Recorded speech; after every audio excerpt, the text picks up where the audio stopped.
Item 9, House Bill 2207 by Chairman Hicks is rolled to next week. By You want to flip-flop these and then do these three? yeah, he asked for that. Yeah. Okay. We'll go ahead and do that. Okay. By request of the next sponsor, he wants to roll item 10, House Bill 1960, 3 spaces, and he wants to address item 11, House Bill 1871. So, Representative Hulsey, Chairman Hulsey, you are recognized on House Bill 1871. Have a proper motion and second on the bill. Does it have an amendment? It does not, sir. No amendment. You're recognized. Go ahead and explain the bill. Thank you, Chairman, and thank you for committee for your time here.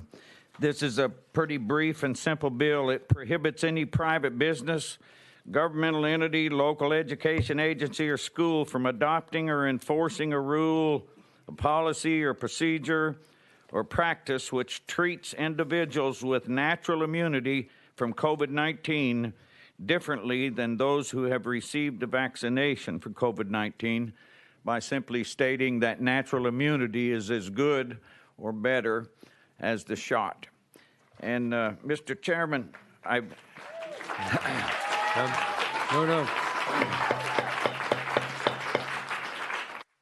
No.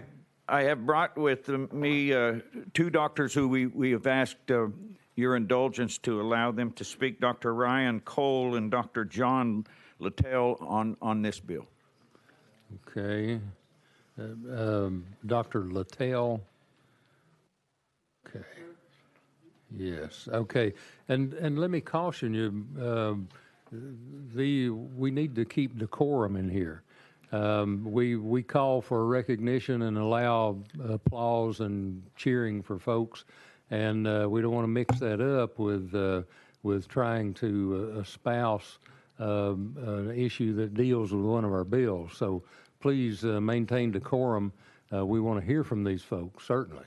So if you would call up Dr. Cole and Dr. Luttrell, and gentlemen, if you'd come forward, and both of you take a seat there, and we will just repeat your names for the record, who you represent, and we'll give you 3 minutes, and then we'll have a question and answer session.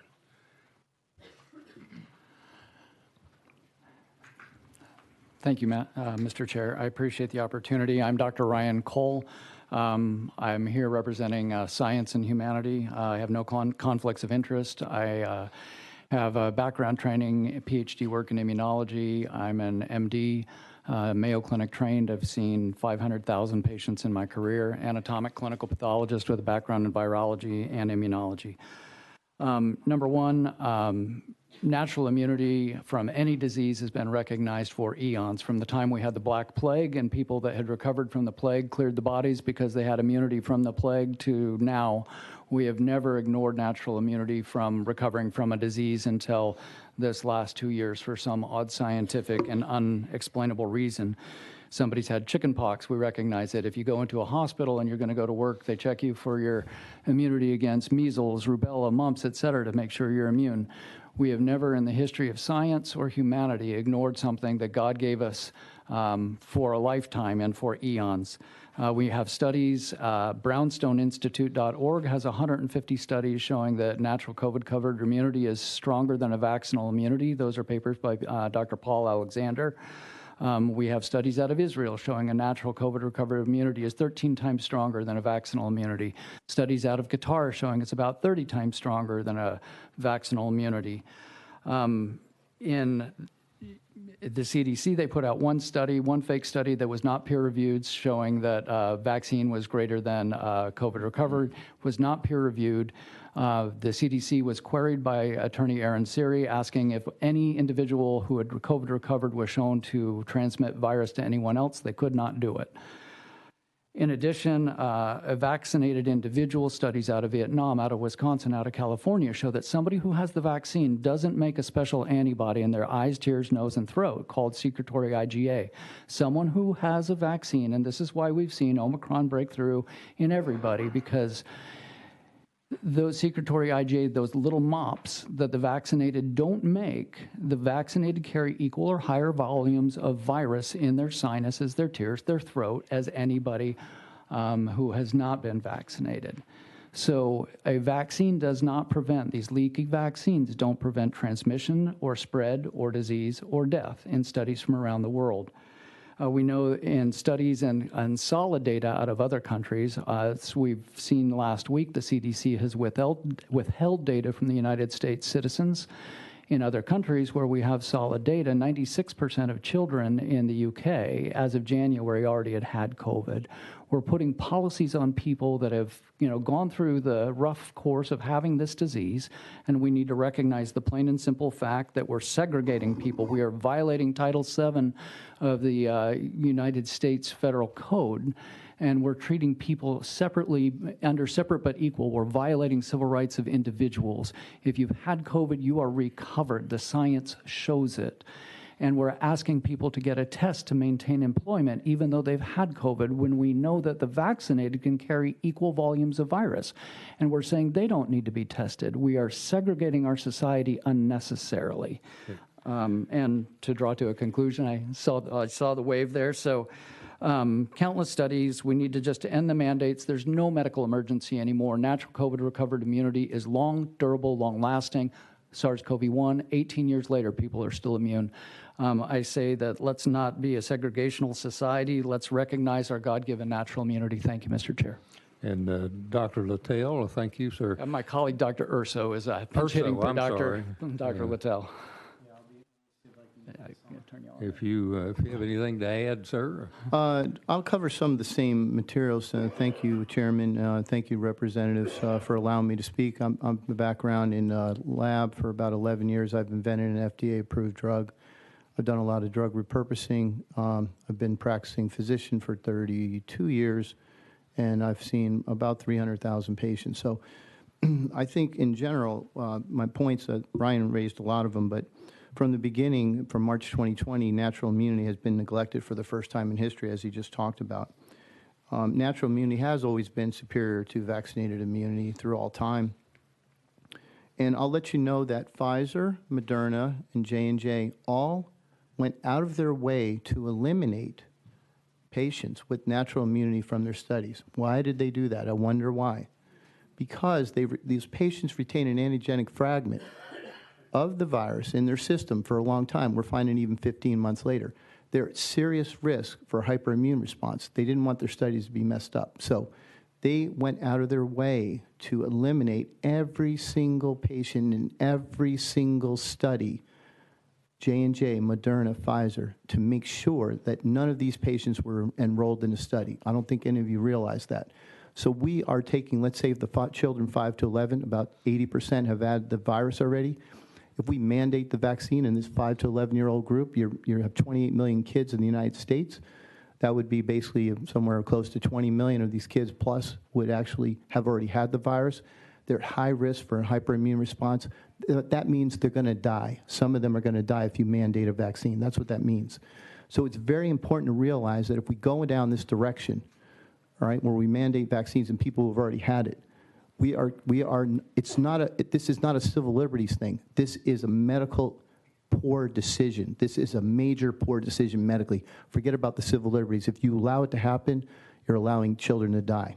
Okay, so he covered a lot of the other things. As you said, there's 700,000 people in the study in Israel, just so you know, that showed that the double vax were 27 times more likely to get reinfected. So it's not, the vaccine, even if we just talk about that, is not stopping infection, it's not stopping transmission. If you look at the studies in England, in Scotland, and in northern countries in Europe where they get real data, that they're actually the triple vaccinated are the most likely to die. So bottom line is that as we go forward, the natural immunity is long, broad, and durable.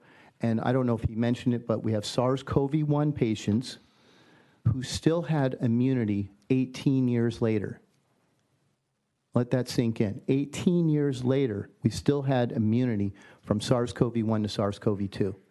This is long, broad, durable immunity. So what I want to say in closing is natural immunity should be considered legally to be at least equal to vaccinated immunity, and immunity is likely lifelong. Thank you. Do we have any comments or questions to our testimony? Chair Lady Smith.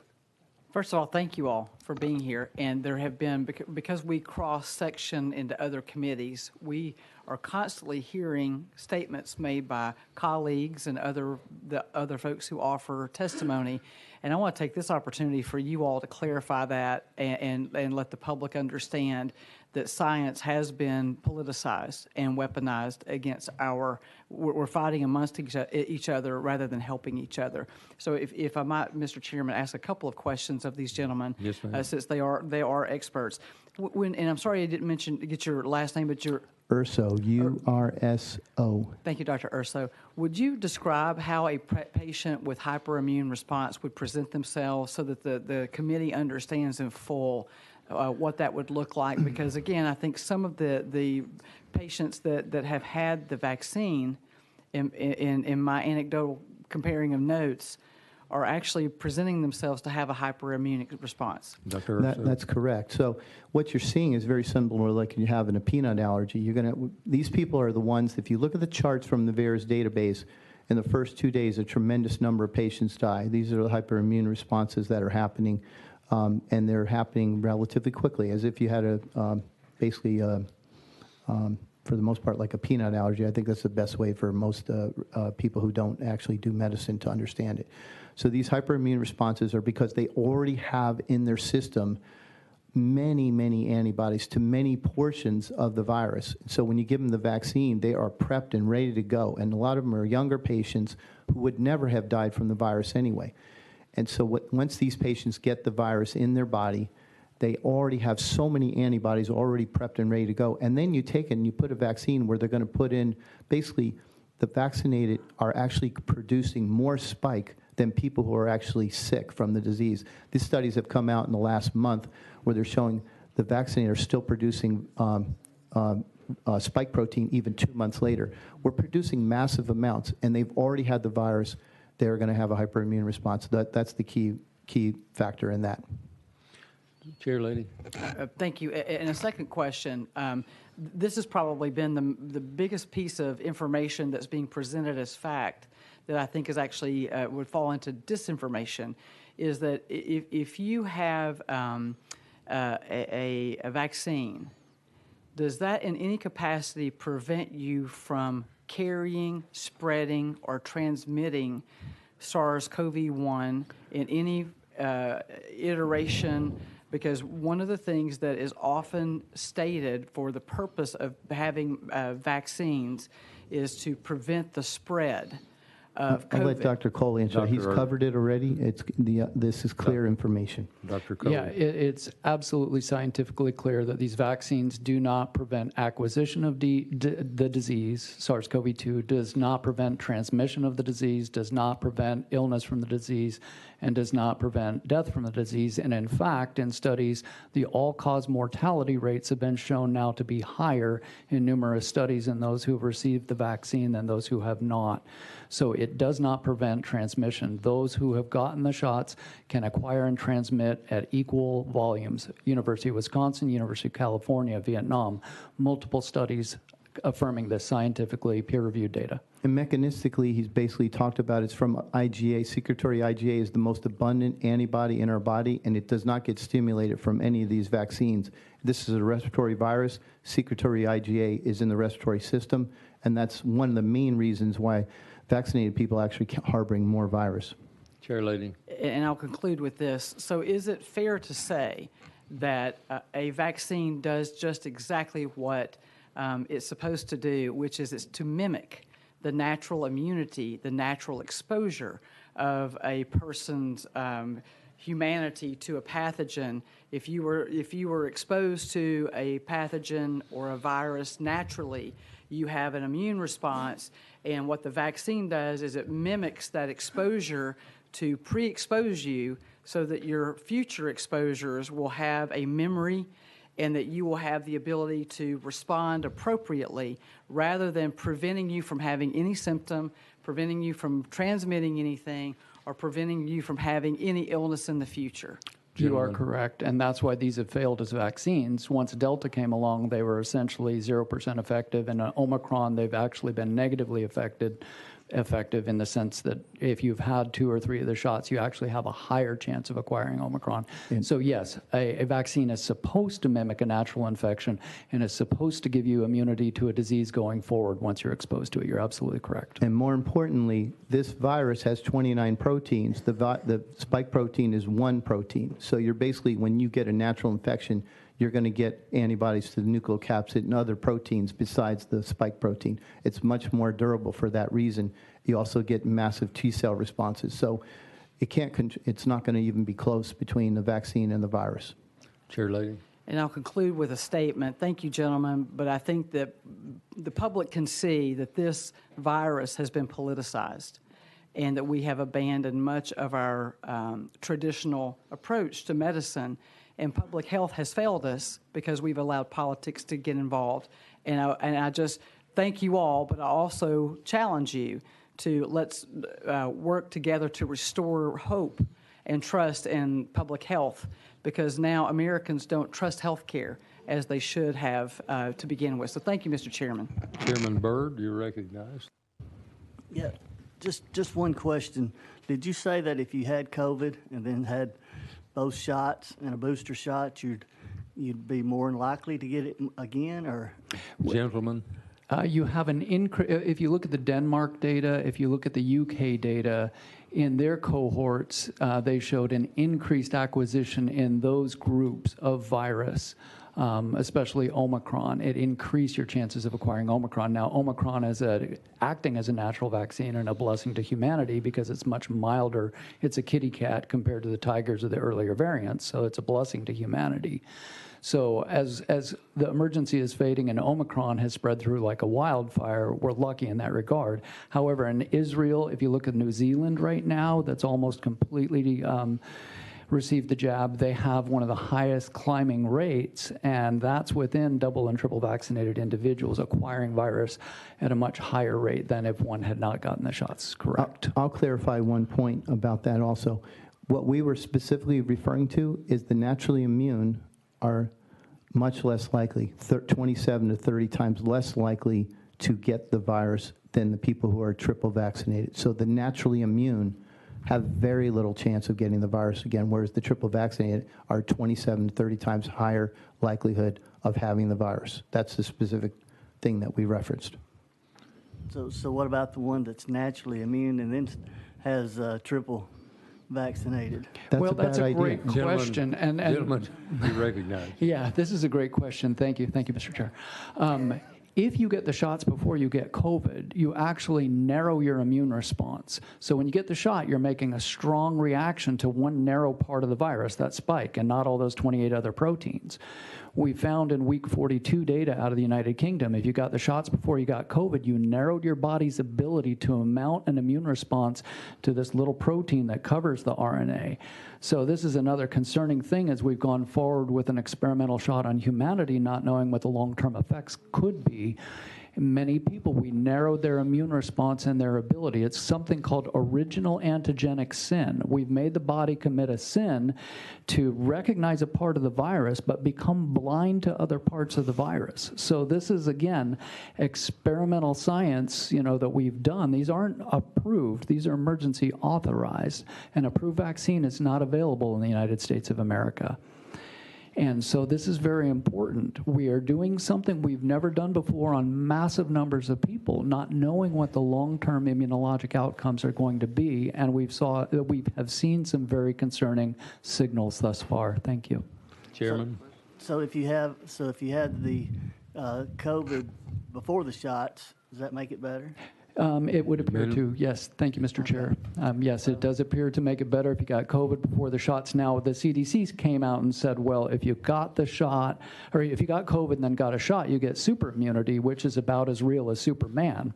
It doesn't exist. Yeah. So once you've had the disease, if you get a shot after having the disease, your risk of adverse reactions are 2 to 4 times higher. Studies by Dr. Rao, Dr. Kammerer, Dr. Mathudius show that if you get the shot after having had the disease, these adverse outcomes, the myocarditis, the neural inflammation, the awakening of other diseases, the autoimmune diseases, the rheumatoid arthritis, et cetera, you are at a much higher risk of acquiring those adverse reactions if you choose to get a shot after trying to do better than God's natural immune system already gave you from having the disease. Chairman? Can I tag on to that a little bit? Yes, Yeah. you're right. So, I just so wish just to- you'd been here before. So, so the other concerning factors are the shot is blocking P53, which is the guardian of the genome, which means every time DNA damage occurs, DNA damage repair does not occur. So you're going to see an uptick in cancers. You're going to see problems with toll-like receptors, which is viral surveillance system. So you're going to have a problem with increased Epstein-Barr virus, increased herpes simplex, or more shingles. This is already happening. So we're seeing a lot of issues. We're seeing that the virus, the vaccine cannot be broken down very easily. We're still having production of spike, which I just mentioned 2 months later. So there's a lot of concerns on that side, but there's very little concerns on the side of natural immunity. It's very safe and very long-lasting and very broad and very durable, and that's basically the main thing. But we have our own feelings about the shots, as you already said, but it's data-driven. It's not our feelings. It's our data. Chairman? Okay. We have a request for information from Dr. Terry and Dr. Kumar. Dr. Terry, you were first. Thank you. And my notes and my questions, my comments may be a little bit disjointed. Last year we did, I appreciate you guys for being here, in the omnibus bill that we had, specifically language that I had to try to get put in there was proof of COVID-19 antibodies. And so to recognize natural immunity, so we did get that into the omnibus bill in that in some fashion. That being said, when we talk about mandates that are out there, and one of those people often fall back on is Jacobson versus Massachusetts. And in those mandates, and with talking with our legal services and attorneys and all my research, essentially there's 4 things that a mandate has to have. It has to be necessary. It has to, the consequence has to be reasonable for someone that does not get it. And so at the time, I think it was a $5 fine for the person that did not get it. Harm avoidance. And then the last is proportionality. Does the good outweigh the mandate? The good of the mandate outweigh you being forced to get it? Our code says when we're mandating a vaccine, it has to be necessary for the health and safety of others. And if I'm hearing you correctly, what you're saying is that it's not necessary for the health and safety of others. Is that correct? Gentlemen. Yeah, so Thank you, do you Mr. want to answer that or now? Okay, so it's not necessary for the health of others because, as you said, even the vaccine itself is not preventing transmission or infection. But more importantly, as you heard, 57,000 patients in the Cleveland Clinic study, 0 reinfections. The FOIA request, as he just pointed out, 0 reinfections of people who had documented COVID and then another case of COVID. So we're seeing that we're talking about this bill specifically, the already infected, the already recovered, it's absolutely unnecessary and actually harmful. You're harming, that was the point I was getting out before, you're harming them by retaining that antigenic fragment. They have a high risk for hyperimmune response, and it's happening. This is the most dangerous vaccine rollout in our history.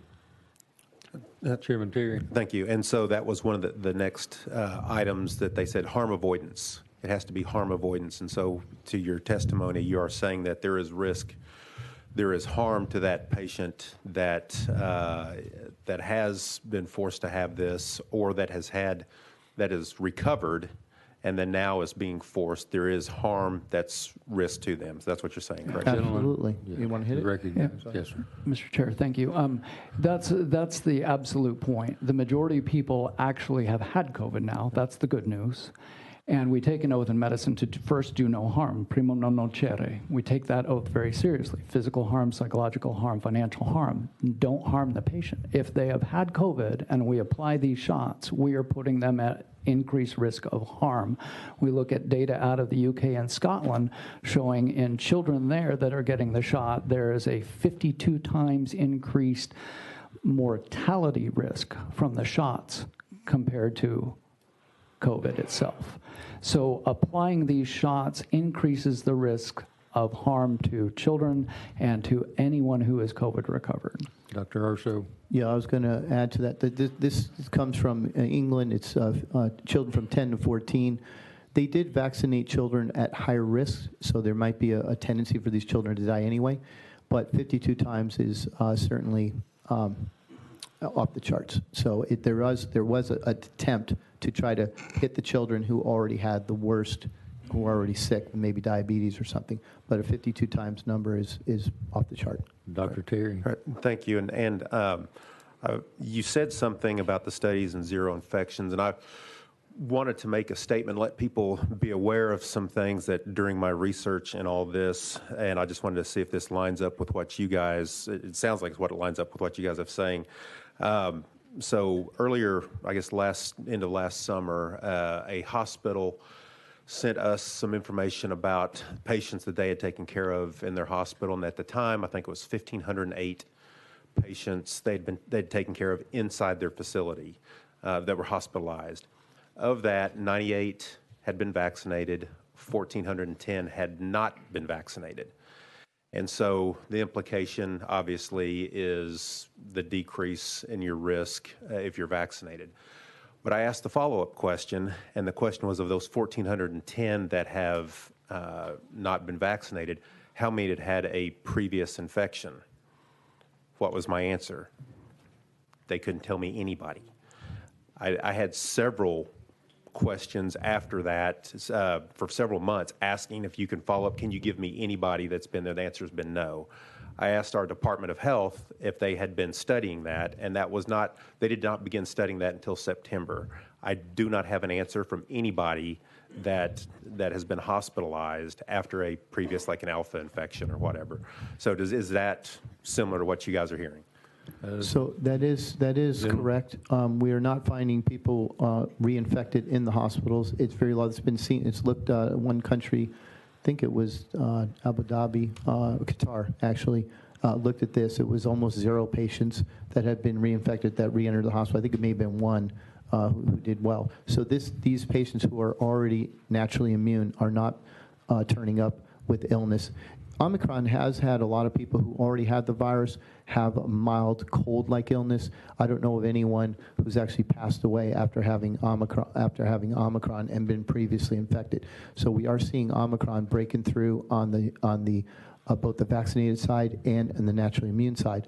But these are on the naturally immune side have been very mild infections. What we're seeing in England is the triple vaccinated are dying from Omicron. So we are seeing that. We're also seeing the numbers from 2021, where 40% more deaths occurred from 18 to 64 for some reason. Who knows why? But it's 2021. That data is a 1 in a million type of data. 10% increased deaths would be a 1 in 200 year likelihood, but this is 1 in 40% increase in deaths is never before been seen. Dr. Terry? I'm good. Thank you for your presentation and clarifying some issues that we've had. Thank you. Dr. Kumar, you're recognized.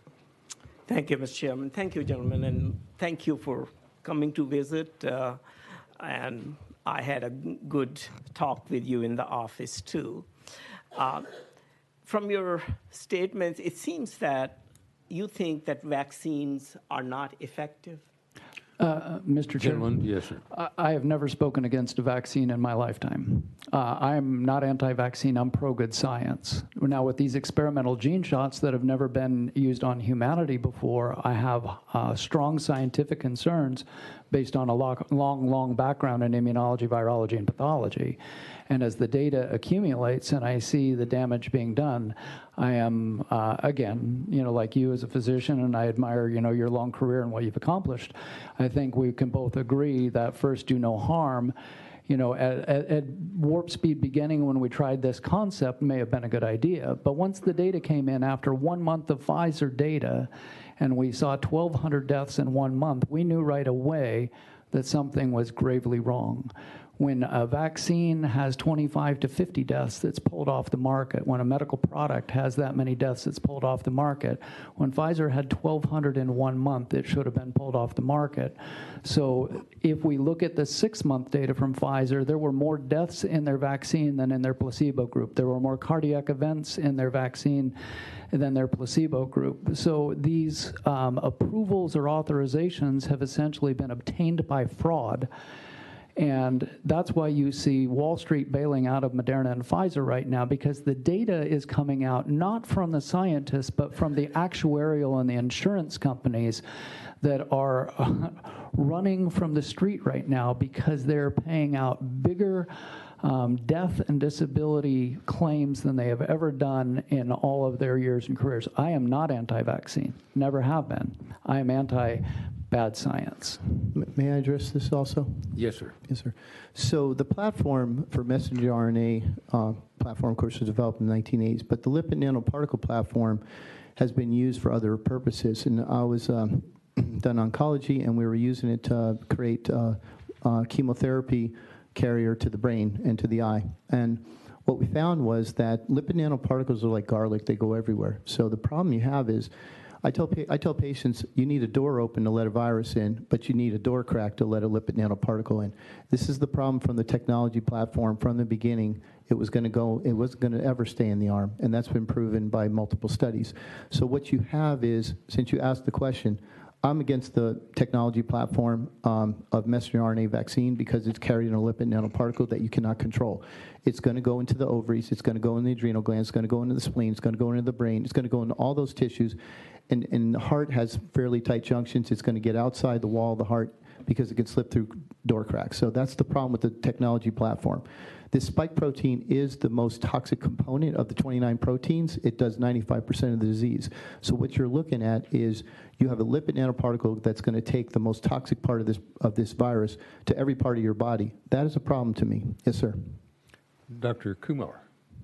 Thank you, Mr. Chairman. Thank you, gentlemen, I was just in a very simple way from some of your words, I was concerned that what you're saying is that COVID vaccination is not effective. Gentlemen. You want to try that? Mr. Chair, correct, especially against Omicron. It's negatively effective. At Delta, it was at about 0. Maybe early on, it prevented some severity and hospitalization with the early variants. But that benefit went away after a few months and has long since been gone since Delta hit. And so we can say with scientific certainty as we look at the data around the world that that's the point now. These shots have not been modified since they came out. So it's the original variant that went extinct a year ago. So now we're mandating shots still around the country for a shot that doesn't work for a virus that's here now. So we have an extinct virus, and we're telling people they need to get a shot for it. And that doesn't make any scientific sense whatsoever. It's like saying, hey, I want you to be immune against diphtheria, but I'm going to give you a flu shot from 5 years ago. It doesn't make any sense scientifically at this point. So it may have helped early on with some hospitalizations to a small degree and some severity to a small degree, but that was before this variant went extinct, and we haven't modified the shot since. Thank you, sir. Can I say something on that too? please? Yes, sir, you're recognized. So I think the totality of the vaccine has been that early it was showing some effectiveness. But when we look at the totality, we're seeing 40% more deaths in 2021. So we have to look what is happening. Why are these people having strokes, heart attacks, and higher risks for cancer? Why are we seeing so much viral immune Bell's palsy and shingles? Why are we seeing all that? We have to try to put that together. So I think that there would be very easy for me to say we should be cautiously moving forward with this vaccine. If you look at the data from England, where we're getting true data, and everyone knows that the CDC stopped tracking data in May of 2021. Why did they do that? I have no idea. I do know they didn't do that in England, and you can see I have the charts for anybody who wants to see them. The triple vaccinated are dying at high rates in England, period. Dr. Kumar. Thank you, Mr. Chairman. Once again, I was your answers are very erudite and very long and full of knowledge, and I admire you for that. At the same time, what I was looking for, simplicity in your answers. And I think when I asked you about the effectiveness of vaccine, what you're saying is vaccine might have been, and I'm not putting words in your mouth, what I'm hearing from you is that vaccine might have been maybe slightly effective in the early part, not for Delta, and harmful for Omicron. For the Omicron part, I see your point. I mean, the virus has evolved, our vaccines have not. I mean, you know that, and I know that, and I think we are on the same page on that. But to imply, I struggle with the implication that the vaccination was not helpful at all in us controlling and getting over the severe pandemic with so many deaths that happened, almost 800,000 deaths and so on. It's been a major event for our humanity. So I think I'm just trying to, again, register your statement that you think vaccination was not effective for the origin, was slightly effective maybe, and for Delta it was not effective at all, and Omicron it's harmful. Is that what you're saying? Sincerely, in the interest of time, am I understanding you correctly? Mr. Chair, You can answer. to a degree. But to the neglect of recognizing natural immunity early on, to the neglect of ignoring and suppressing early treatments that are far more effective early on than doing a shot in the middle of a fast-spreading virus. So, but maybe, I mean, 0.345% decrease in hospitalization and severity of disease with the early variants is the calculations I've done statistically with several virologists. That's a very small effect. Thank you. Again, to simplify what you're saying is the vaccination was helpful, maybe 0.3, 0.4, or 0.5% in the early part, not effective for Delta and harmful Omicron. That is what you're saying. Correct. Again, Thank it's you, been Doctor. difficult to get there. Chairman Smith asked you a very good question when she asked that, what does hyperimmune response look like? You described it, but what she meant was the clinical picture. Can you, in one or two words, tell us what does that mean? Hyperimmune response is when somebody already has had COVID and they get vaccination, so their immunity is overstimulated. But to a patient coming to the clinic, to you, what does that look like? Can you do that kindly, very briefly? You're Certainly. recognized. It looks like death. Yeah. That's the simplest answer. It looks like death. If you look at the charts, the VAERS database, you see this mass spike in deaths in the first 2 days. So for simplicity, it looks like death. Well, And the non-death would look like 1,000% increase to the clinic of neurologic conditions, which we see in the Department of Defense military epidemiology database.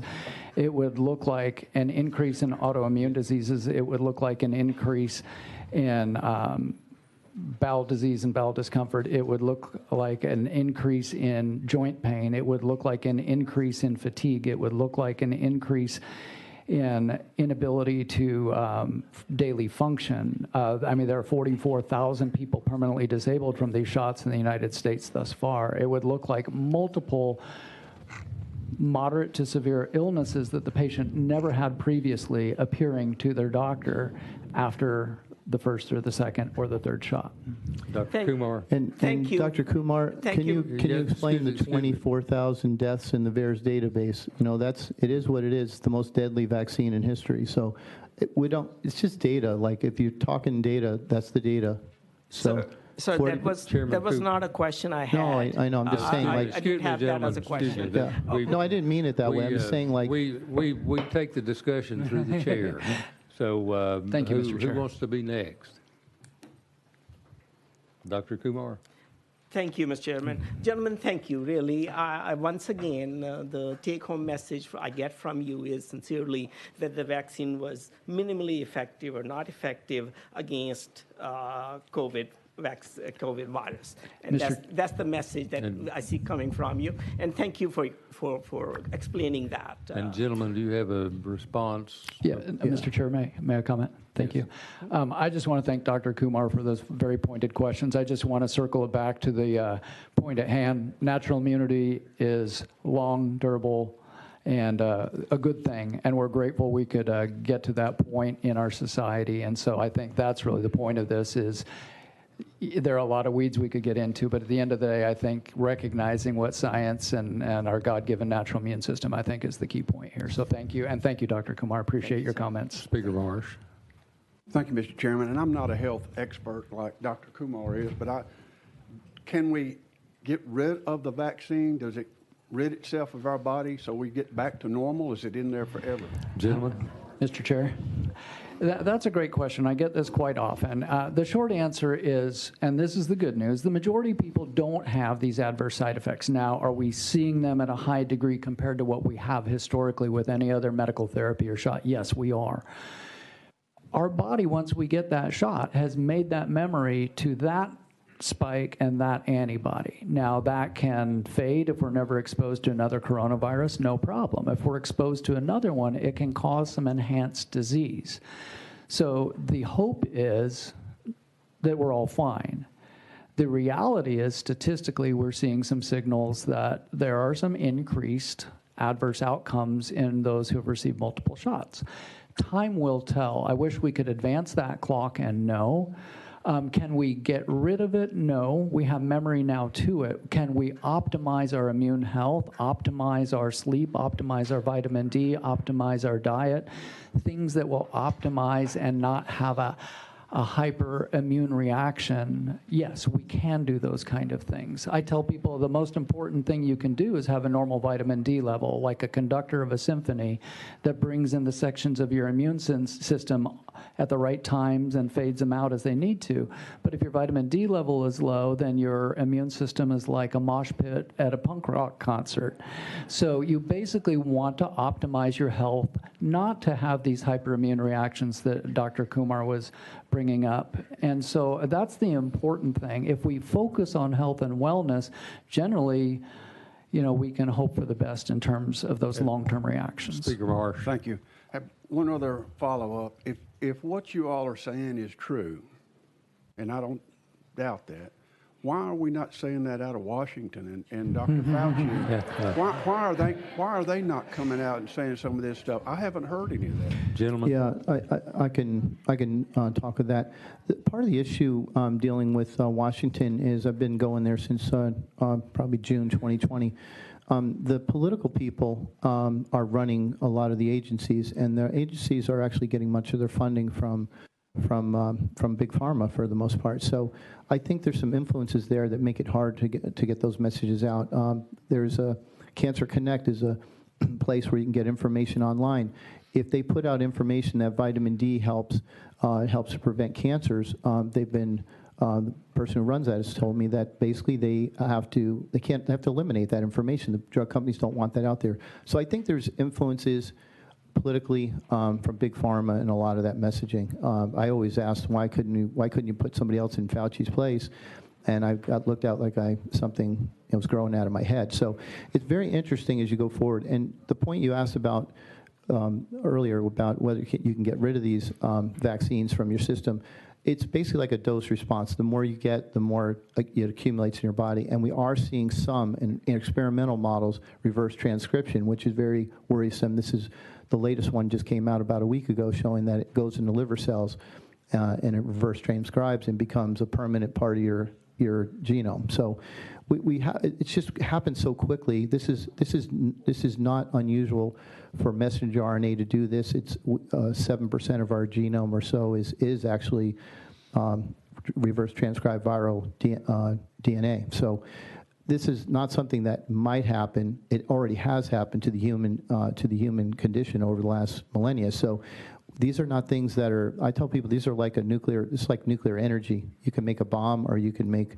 electricity. So this is a very dangerous platform, And I think we've gone too quickly. And I'm not anti-vax. I have 6 kids. I've had like 300 vaccines. So I've never spoken out about vaccines before. This is a platform. It's a gene therapy platform. Has tremendous promise, but it also has limitations. Speaker Marsh. Yes, sir. Further comments or questions of our testimony? If none, gentlemen, we appreciate you being here. Thank you, Mr. And Chair. we will Thank you. dismiss you, go back into session, no objections. And we're back on the bill. No amendment. Question's been called. Do we have opposition to the question on the bill? Could I just say one thing, Chairman? You're recognized. Thank you, sir. We got just a moment here. I appreciate so much the time and commitment and these folks who showed up here because of the importance of this. And I'd just like to make one statement before you vote. I think it's extremely arrogant for Emperor Fauci to believe that all his minions can develop out of a lab an immunization that is better than the creator of this universe that created an immunization in every living human being that caused David to say, I am fearfully and wonderfully made. So. We move on to the question's been called. No objections. We'll be voting to send this to full committee. All those in favor say aye. Aye. Any opposition? So approved. I had promised, I know we've still got lots of items, but I had promised we had an issue and had a request from one of the sponsors here. Chairman Todd Werner had asked us, there were 2 of his witnesses that could not be, I guess, diverted from being here today, and I promised him the last 10 minutes to let them speak. It's on item that we're not going to get to today. 24, House Bill 2486. Do you still request that, sir? Yes, sir, Mr. Chairman. Okay. If you'd bring your folks up and... Three people, sir. Yeah, okay. Are we going to take any action on the bill today, or are we No, just going to hear the witnesses? No action on the bill then, right? No. All right. Thank you, sir. No time. Mr. Rodriguez?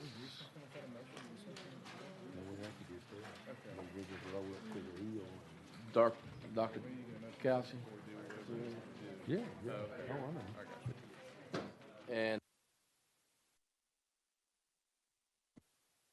To the committee, I'm going to ask for a motion and second on the bill, and then we're going to go out of session, and you folks, we'll give you 3 minutes here, and then we'll have some questions as time allows.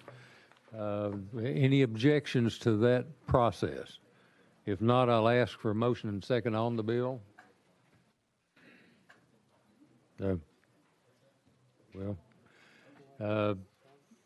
Chairman Werner, I'm sorry we have no motion or second on the bill. We have a motion, no second. The process fails for lack of a second. Yes. Okay, the chair will stand for a motion to adjourn. If there's no personal orders. Yes, sir. Chairman Byrd. I was wanting to. No. Now let's stop this. I'll have the place cleared. Now I've tried to live up to my promise to the sponsor, and the ultimate decision here is made by the committee. Go ahead, sir. Before we adjourn, we've got some students from Union University, some pharmacist students, and I just wanted to welcome them here today. Yes, would you like to stand and wave at us? Okay, from this point, the chair will stand for a motion to adjourn. All those in favor say aye. So approved.